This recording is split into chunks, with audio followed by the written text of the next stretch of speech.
साथियों नमस्कार। मैं आपका फ्रेंड गिरिराज सिंह सिसोदिया।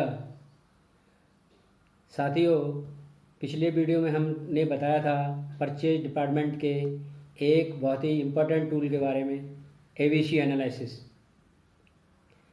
आज हम आपसे चर्चा करेंगे वेंडर सोर्स सिलेक्शन के बारे में।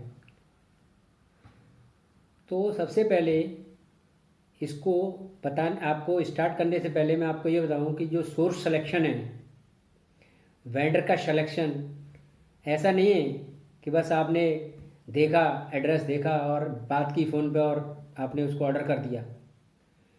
वेंडर सिलेक्शन के लिए आपको प्रॉपर तरीके से अपनी फैक्ट्री की रिक्वायरमेंट के हिसाब से सारी चीज़ों का एनालिसिस करके फिर वेंडर को अप्रूव करना चाहिए। तो इसके लिए मैं साथियों आपको बताऊंगा स्टेप बाय स्टेप कि वेंडर सिलेक्शन के लिए आपको क्या क्या चीज़ ध्यान रखनी है। सबसे पहले वेंडर सिलेक्शन के लिए आपने मान लीजिए कोई मशीन शॉप का आइटम बनवाना है, तो आपको ये देखना चाहिए कि उसके पास हम जो आइटम बनवाने जा रहे हैं इस टाइप के क्या वो प्रोडक्ट पहले से बनाता है। यदि वो बनाता है तो उसके पास एक लिस्ट ऑफ मशीनरी होगी, जिससे आपको ये पता चल जाएगा कि उसके पास क्या क्या मशीन है। क्योंकि आपको खुद पता होगा पहले जिस चीज़ का आप ऑर्डर प्लेस करने जा रहे हो कि इसमें लिस्ट ऑफ मशीनरी में हमारे प्रोडक्ट के लिए क्या क्या मशीनों का यूज होगा। तो इससे आपकी नॉलेज में आ जाएगा कि उसके पास ये मशीन अवेलेबल है या नहीं है। दूसरा, उससे ये पता करिए कि आपके क्वालिटी कंट्रोल का क्या प्रोसेस है। आपके यहाँ क्वालिटी कंट्रोल डिपार्टमेंट है या नहीं है। अगर है तो उसमें क्या उसके लिए अलग से एम्प्लॉय है कोई क्वालिटी कंट्रोल के लिए, और उसके लिए जो डॉक्यूमेंट्स चाहिए, जो इंस्ट्रूमेंट गेजेज चाहिए, वो आपके पास एक लिस्ट होगी, वो हमें शेयर कर दीजिए। अगर उसके पास क्वालिटी कंट्रोल डिपार्टमेंट अलग से है तो वो आपको डेफिनेटली एक लिस्ट शेयर करेगा जिसमें उसके क्वालिटी कंट्रोल के जितने इंस्ट्रूमेंट्स एंड गेजेज हैं उनका डिटेल होगा। इसके बाद आप उनसे कहिए कि आप कहाँ कहाँ पे मटेरियल सप्लाई करते हो, आपके कौन कौन से वेंडर हैं जिनको आप अभी माल दे रहे हो। अगर वो किसी को दे रहा होगा तो आपको ज़रूर बताएगा कि मैं सर इन जगह पे अपना मटेरियल सप्लाई कर रहा हूँ। ओके, उसके बाद उसका प्रोडक्शन का प्रोसेस फ्लो चार्ट क्या है, वो आपने उससे पूछना है कि आपका क्या प्रोडक्शन फ्लो चार्ट है। प्रोडक्शन फ्लो चार्ट अगर उसका ठीक होगा तो उससे जो मटेरियल का उसका रिजेक्शन रेट कम होगा। फिर उसके पास एक कोई क्वालिटी कंट्रोल डिपार्टमेंट है या क्वालिटी कंट्रोल में कोई इंजीनियर है। फिर पीपीसी डिपार्टमेंट में एक आदमी होना ज़रूरी है, क्योंकि जब तक किसी चीज़ का प्रोडक्शन प्लान नहीं होगा तब तक वो सही से सब डिलीवरी नहीं दे सकता। इसलिए पीपीसी का होना भी बहुत ज़रूरी है। तो जब आप उससे पूछेंगे कि आपके यहाँ प्रोडक्शन प्लानिंग है तो वो बताएगा कि हाँ प्रोडक्शन प्लानिंग है। साथ ही एक चीज़ और आपने ध्यान करनी है कि जहाँ से आप मटेरियल लेना चाहते हैं, जिस वेंडर को आप देख रहे हैं कि मैं आगे फ्यूचर में इससे सप्लाई लूँगा, तो उसका देखिए कि आपकी फैक्ट्री से वहाँ तक ट्रांसपोर्ट की फैसिलिटी ठीक है कि नहीं, रोड वोड सही है, ताकि आपकी गाड़ी आराम से जा सके वहाँ तक और मटेरियल उठा के ला सके। ऐसा ना हो कि बारिश हो गई, पानी भर गया, अब वहाँ जाने का रास्ता ही नहीं है। तो ऐसी कंडीशन में हमारा जो प्रोडक्शन है उसकी वजह से इफ़ेक्ट कर जाता है, रुक जाता है। तो ये हमें ध्यान रखने वाली चीज़ है। और अब हमें मान लीजिए किसी चीज़ का एक वेंडर देखना है, तो अब मालूम नहीं है आपको, तो इसके लिए आप न्यूज़पेपर में ऐड दे सकते हैं अपना कि मुझे इस चीज़ के लिए वेंडर चाहिए, उसकी कैपेसिटी इतनी हो, मेरी फैक्ट्री का नाम ये है, मेरा कॉन्टैक्ट डिटेल ये है, आप इस पैक अपना डिटेल भेजें। दूसरी चीज़ ये है कि आप जो एरिया होता है उसमें लोकल एरिया की डायरेक्टरी होती है, आप उस डायरेक्टरी में देख के भी ये पता लगा सकते हैं कि ये वेंडर इस चीज़ को बनाता है। और कई कई डायरेक्टरी तो ऐसी होती हैं, जैसे मान लो इलेक्ट्रॉनिक्स आइटम कोई बनवाना है तो उसमें सारे इलेक्ट्रॉनिक्स के ही वेंडर दिए होंगे, उनका नाम होगा, उनका कॉन्टैक्ट नंबर होगा, एड्रेस होगा। ऐसे ही ऑटोमोबाइल के कोई ऑटोमोटिव के पार्ट्स बनवाने हैं, उसमें पूरे ऑटोमोटिव के ही वेंडर होंगे, उनसे हम आसानी से उनको वेंडर को ले सकते हैं और फिर हम उनसे कांटेक्ट कर सकते हैं और हम उनसे कोटेशन इनवाइट कर सकते हैं कि मुझे जो है ये आइटम बनवाना है। एक चीज़ का ध्यान और रखें कि उसके यहाँ पे जो इंस्ट्रूमेंट गेजेज हैं, क्या उसका कोई कैलिब्रेशन होता है? अगर कैलिब्रेशन होता है तो उसके यहाँ रिकॉर्ड होगा। दूसरी चीज़, अगर जो आइटम बन रहा है क्या उसका प्रोसेस इंस्पेक्शन होता है? अगर होता है क्या उसका रिकॉर्ड मेंटेन किया जा रहा है? अगर रिकॉर्ड मेंटेन किया जा रहा है तो उसका रिकॉर्ड ज़रूर होगा। तो जब वेंडर विजिट पे जाएंगे, आप उस वेंडर के यहाँ जब विजिट करेंगे तो आपके लिए आपको ये चीज़ देखना ज़रूरी है।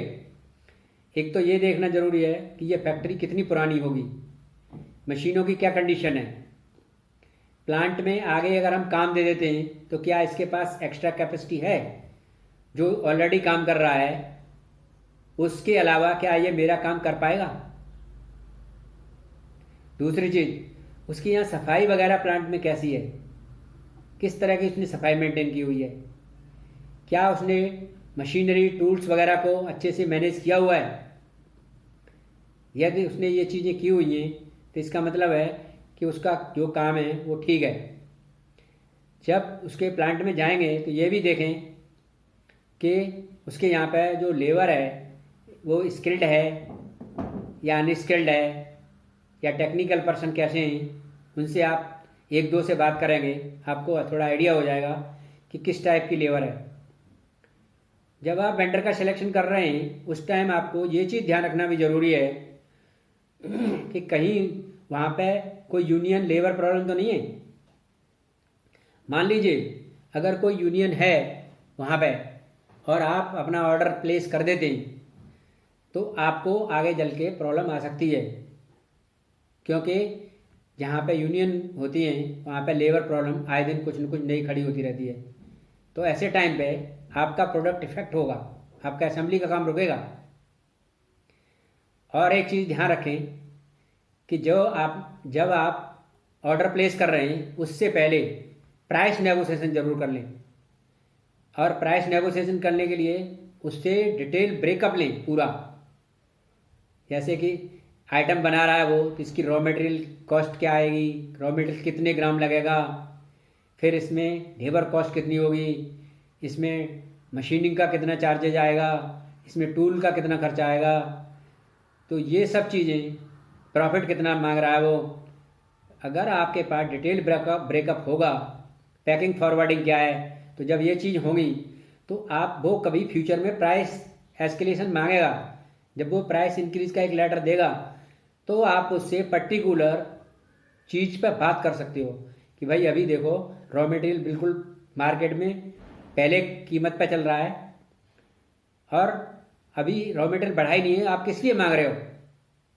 या मान लो रॉ मटेरियल थोड़ा सा इंक्रीज हुआ है, लेबर का कॉस्ट वही चल रहा है, तो आप कह सकते हो कि आपने पहले लेबर इस कॉस्ट में ली थी, अब लेबर की कॉस्ट में अभी कोई चेंज नहीं आया है, तो अभी आपको एस्केलेशन की ज़रूरत नहीं है, अभी आपको ज़रूरत नहीं है इसमें प्राइस इंक्रीज़ की।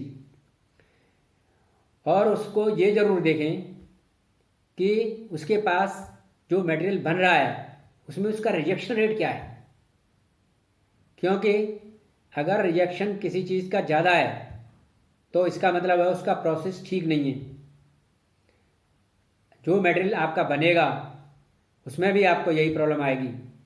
और सबसे मेन चीज़ ये है कि प्रोसेस वाइज अगर उसका इंस्पेक्शन हो रहा है, मान लो कोई प्रोडक्ट है उसको बनाने के लिए 10 मिनट लग रहे हैं, नहीं 10 आइटम है मान लीजिए, और 10 आइटम में जब वो 10 आइटम 10 ऑपरेशंस में बनाता है तो क्या होता है कि वो सेकंड ऑपरेशन में मान लो कुछ थोड़ी गलती हो जाती है, और वो उन्होंने प्रोसेस वाइज अपना इंस्पेक्शन रखा हुआ नहीं है। तो जब प्रोडक्ट कंप्लीट होगा, एंड ऑफ द प्रोडक्ट, तब वो प्रॉब्लम आपके सामने आएगी और आप उसका रिजेक्शन रेट बहुत हाई हो जाएगा। हो सकता है वो ऐसा डिफेक्ट हो गया हो जो वो आइटम यूज ही ना हो। तो ऐसे टाइम पे जो लोग प्रोसेस इंस्पेक्शन अपना रखते हैं, स्टेज वाइज इंस्पेक्शन रखते हैं, उनका बहुत बेनिफिट रहता है। तो इसलिए कंपनी में अगर स्टेज वाइज इंस्पेक्शन हो रहा है तो बहुत ही अच्छा है, रिजेक्शन कम होने का चांस होगा और कोई भी ऑपरेशन गलत होने का चांस कम होगा।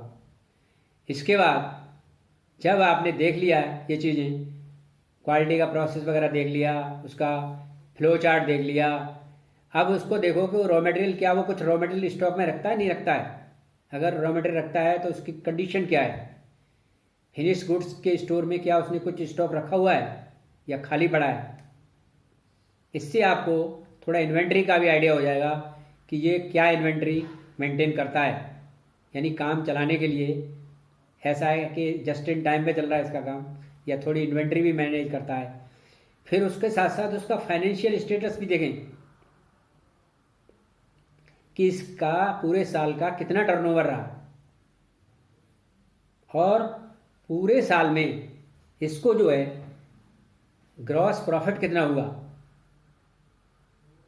बैलेंस शीट कई लोग दिखा देते हैं, कई नहीं दिखाते हैं, बट आप उससे बात करते टाइम पूछ सकते हैं कि आपका टर्नओवर कितना है। टर्नओवर से आपको ये आइडिया हो जाएगा कि ये कंपनी की कैपेसिटी इतनी है, अभी आज की डेट में ये इतने का काम कर रही है। आपका बेनिफिट ये रहेगा कि फ्यूचर में अगर आप काम देते हो तो वो पेमेंट के लिए आपसे बहुत ज़्यादा प्रेशराइज आपको नहीं करेगा, क्योंकि ऑलरेडी उसकी फाइनेंशियल कंडीशन ठीक है। तो ऐसी कंडीशन में आपको ही उसका बेनिफिट जाएगा कि आप उसका टाइम टू टाइम आराम से पेमेंट कर सकते हैं। जो कंडीशन आपने दे रखी है वो आपको कभी भी ज़्यादा कंप्रेस नहीं करेगा कि नहीं जी मेरा पेमेंट जल्दी कर दो, मेरा तो काम रुक रहा है। तो इसलिए फाइनेंशियल स्टेटस जानना आपके लिए बहुत ज़रूरी है। कोई भी वेंडर जब आप डेवलप कर लेते हैं, एक बार हायर मैनेजमेंट उसको अप्रूव कर देती है और आप उसको ऑर्डर प्लेस कर देते हैं। ऑर्डर प्लेस के बाद उसकी सप्लाई मान लो आप लेना आपने स्टार्ट कर दिया, तो हर एक वेंडर की वेंडर रेटिंग करना बहुत ज़रूरी है। आपको वेंडर रेटिंग के ही बेस पे ये पता लगेगा कि ये जो वेंडर काम कर रहा है इसकी परफॉर्मेंस क्या है। वेंडर जो है ये काम कैसा अच्छा काम कर रहा है, ये गुड है, ये वेरी गुड है, ये पुअर है, क्या है। तो इसको चेक करने के लिए, वेंडर रेटिंग को देखने के लिए हम 3 पैरामीटर लेते हैं। हमारी मटेरियल्स मैनेजमेंट में 3 पैरामीटर लिए गए हैं। एक है कि उस वेंडर की डिलीवरी क्या है। डिलीवरी के लिए हम 40% वेटेज रखते हैं। क्वालिटी क्या है, इसकी क्वालिटी कैसी है, क्वालिटी वेरी गुड है या गुड है या क्या है, तो उसके लिए हम 40% वेटेज देते हैं। और हम 20% वेटेज देते हैं जो वो क्वांटिटी डिलीवर करता है। जैसे मान लीजिए आपने ऑर्डर दिया 100 पीसेस का, उसने डिलीवर कर दिया 150 पीस। आपने ऑर्डर प्लेस किया 100 पीस का, उसने दे दिया 50 पीस ओनली। तो आप वो ज़्यादा से ज़्यादा 10% प्लस माइनस कर दे तब तो आपका काम चलता रहेगा। बट अगर वो 50% कम कर रहा है या 50% बढ़ा रहा है, तो इस तरह से इतना ज़्यादा बढ़ाने से आपको इन्वेंट्री की बहुत ज़्यादा प्रॉब्लम आ जाएगी। साथियों, ऐसी सिचुएशन में आपको हमेशा वेंडर रेटिंग से ही काम करना चाहिए, ताकि आपकी नॉलेज में रहेगा कि मेरा ये वेंडर अच्छा है, ये वेंडर इस कैटेगरी का है। और हर एक वेंडर की वेंडर रेटिंग करके अपने पास रखनी चाहिए। और एक चीज़ का ध्यान करें, जब आप वेंडर सिलेक्शन करते हैं, सोर्स डेवलप करते हैं, तो कभी भी एक आइटम का एक वेंडर नहीं होना चाहिए। मिनिमम आपके पास 3 वेंडर होने चाहिए, क्योंकि फ्यूचर में कभी भी प्रॉब्लम आ सकती है एक वेंडर के पास। तो अगर आपके पास दूसरा सोर्स है तो आप वहाँ से मटेरियल आराम से सप्लाई ले सकते हैं।